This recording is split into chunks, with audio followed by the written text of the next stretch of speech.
Tuition ಹೆಂಗೆ ಕೊಡ್ತಾರೆ ನೇಹ? ಅದು ಚೆನ್ನಾಗಿದೆಯಾ? Coaching super. ಎಲ್ಲ ಚೆನ್ನಾಗಿ ಅರ್ಥ ಆಗುತ್ತೆ.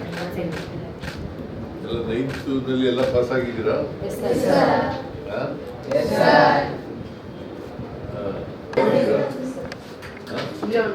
ಎಷ್ಟು ಜನ ಉಳ್ಕೊಳ್ತೀರಿ? ಎಷ್ಟು ಜನ ಮನೆಗೆ ಹೊರಟಾಯ್ತೀರಿ?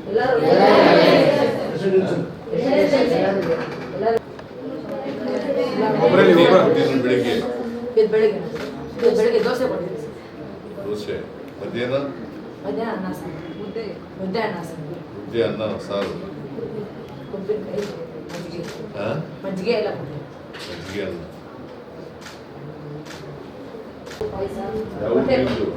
ಚಿಕ್ಕಬಳ್ಳಾಪುರ. ಯೂನಿಫಾರ್ಮ್ ಎಲ್ಲ ಸರ್ಕಾರದಲ್ಲಿ ಕೊಡ್ತಾರ?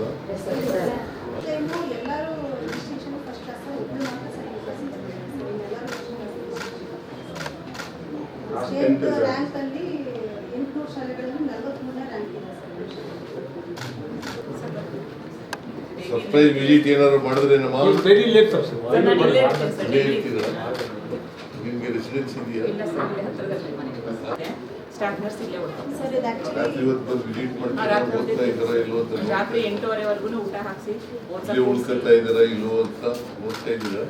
ಹಾಂ ಸರ್, ಎಲ್ಲರೂ ಉಳ್ಕೊತಾರ? ಹೌದು ಸರ್, ಎಲ್ಲರೂ ಇಲ್ಲೇ ಓದ್ತಾರೆ. ನಿಮಗೆಲ್ಲ ಹಾಸಿಗೆ ಪಿಲ್ಲೋಸ್ ಎಲ್ಲ ಟೇಬಲ್ಸ್ ಈವ್ನಿಂಗ್ ಟೈಮ್ಸ್ ರೂಟರ್ ಇದ್ದಾರೆ ನಮ್ಮ. ಹಾಂ ಸರ್, ನಮ್ಮಲ್ಲಿ ಟೀಚರ್ಸ್ಗಳು ಎಲ್ಲ last year.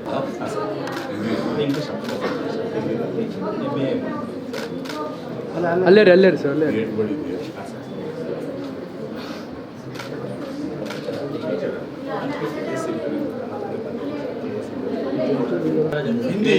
Hindi subject doctorate ಮಾಡಿ. ಡಾಕ್ಟರೇಟ್. ಇವರು ಒಳ್ಳೆ ಕವಿ ಸರ್, ಸುಮಾರು ಪುಸ್ತಕಗಳೆಲ್ಲ ಬರ್ತದೆ. ಒಳ್ಳೆ ಪೊಯೆಟ್ ಸರ್ ಇವರು. ಪೊಯೆಟ್. ಹಿಂದಿಯಿಂದ ಕನ್ನಡ ಟ್ರಾನ್ಸ್ಲೇಟ್ ಮಾಡ್ತಾರೆ, ಕನ್ನಡದಿಂದ ಇಂಗ್ಲೀಷ್ ಕನ್ನಡದಲ್ಲಿ ಮಾಡಿರೋದು? ಹೌದು ಸರ್, ನಮ್ಮ ಪೀರಿಯಡಲ್ಲೇ ನಾನು ಕುವೆಂಪು ಭಾಷಾ ಭಾರತಿ ಪ್ರಾಧಿಕಾರ ಸದಸ್ಯ ಇದ್ದೆ ಸರ್. Last Bhandari sir. ನಿಮಗೆಲ್ಲ ವ್ಯಾಕರಣ ಹೇಳ್ಕೊಟ್ಟಿದ್ದಾರೆ? ಏನು? ಕನ್ನಡ ಸಂಧಿ, ಸಂಸ್ಕೃತ, ಕನ್ನಡ ಮತ್ತು ಸಂಸ್ಕೃತ, ಸ್ವರ ಸಂಧಿ, ವ್ಯಂಜನ ಸಂಧಿ. ಕನ್ನಡದಲ್ಲಿ ಎಷ್ಟು, ಕನ್ನಡ ಅಕ್ಷರಮಾಲೆಯಲ್ಲಿ ಎಷ್ಟು ಅಕ್ಷರಗಳಿದ್ದಾವೆ? 41. ಅದರಲ್ಲಿ ಯೋಗವಾಹ ಅದು ಗೊತ್ತಾ? ಏನು ಯೋಗವಾಹ ಅಂದರೆ? ಯೋಗವಾಹಗಳು ಎರಡು. ಅನುಸ್ವರ ವಿಸರ್ಗ. ಅನುಸ್ವರ ವಿಸರ್ಗ. ಸ್ವರ ಅಂದ್ರೆ ಏನು? ಸ್ವತಂತ್ರವಾಗಿ ಉಚ್ಚರಿಸಲ್ಪಡುವ ಅಕ್ಷರಗಳೇ ಸ್ವರ. ಸ್ವತಂತ್ರವಾಗಿ ಉಚ್ಚರಿಸಲ್ಪಡುವ ಅಕ್ಷರಗಳನ್ನು ಸ್ವರ ಅಂತ ಕರಿತೀವಿ. ವ್ಯಂಜನಗಳು ಸ್ವರಗಳ ಸಹಾಯದಿಂದ ಉಚ್ಚರಿಸಲ್ಪಡುವ ಅಕ್ಷರಗಳೇ ವ್ಯಂಜನ.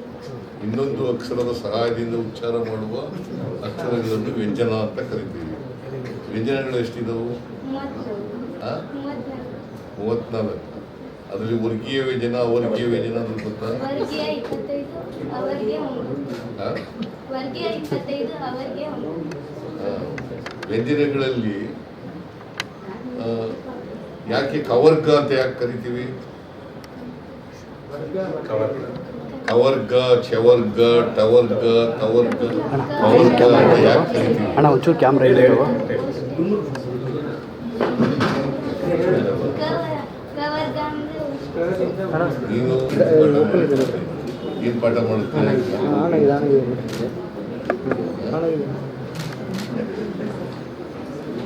ಅಲ್ವಾ? ಸ್ವಲ್ಪ ಭಯ ನಿಮ್ಮ ಎದುರುಗಡೆ ಹೇಳೋದು ಸ್ವಲ್ಪ ಭಯ ಬೀಳ್ತಿದ್ದಾರೆ. ಚೆನ್ನಾಗಿ ಓದ್ತಾರೆ ಸರ್. Best sir. ಯಾವ ನಿಂದು? ಕವರ್ಗ ಅಂತಂದ್ರೇನು? ಬಿಜಾಪುರ. ಖ ಖ. ಅಲ್ಪ ಪ್ರಾಣ ಮಹಾಪ್ರಾಣ ಅಂದ್ರೇನು? ಅಲ್ಪ ಪ್ರಾಣ ಅಲ್ಪ ಪ್ರಾಣ ಮಹಾಪ್ರಾಣ ಅಂದ್ರೇನು? ಕಡಿಮೆ ಉಸಿರಿಂದ ಉಚ್ಚರಿಸಲ್ಪಟ್ಟ ಅಕ್ಷರಗಳನ್ನು ಅಲ್ಪ ಪ್ರಾಣ ಅಂತಾರೆ. ಜಾಸ್ತಿ ಉಸಿರಿಂದ ಉಚ್ಚರಿಸಿದ್ರೆ ಅದೇ ದೀರ್ಘ ಅಕ್ಷರ. ಯಾವ್ಯಾವ ಅಲ್ಪ ಪ್ರಾಣಗಳು, ಮಹಾಪ್ರಾಣಗಳು? ಸರ್ 1 ಮತ್ತು 3ನೇ ಅಕ್ಷರ ಅಲ್ಪ ಪ್ರಾಣ, 2 ಮತ್ತು 4 ಹ್ರಸ್ವ ಸ್ವರ, ದೀರ್ಘ ಸ್ವರ ಅಂದ್ರೆ ಗೊತ್ತಾ? ಏನು ಹ್ರಸ್ವ ಸ್ವರ ಅಂದ್ರೆ? ಒಂದು ಮಾತ್ರ ಲೈಟ್ ಆಫ್ ಕಾಲದಲ್ಲಿ ಉಚ್ಚರಿಸಲ್ಪಡುವ ಚೂರು ಕ್ಯಾಮ್ರಾ ಇದೆ ಅಂಕಲ್ ಚೂರು ಹಿಂದೆ ಒಂದು ಬರ್ತಿಲ್ಲ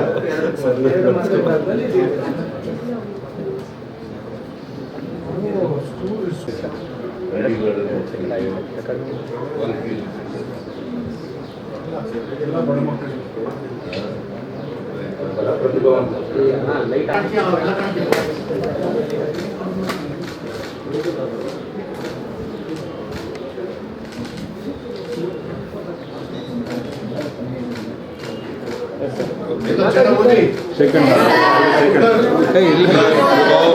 ಎಲ್ಲ ಹುಡುಗರು ಅಲ್ಲಿ ಕರೀರಿ ಎಲ್ಲ ಕ್ಲಾಸ್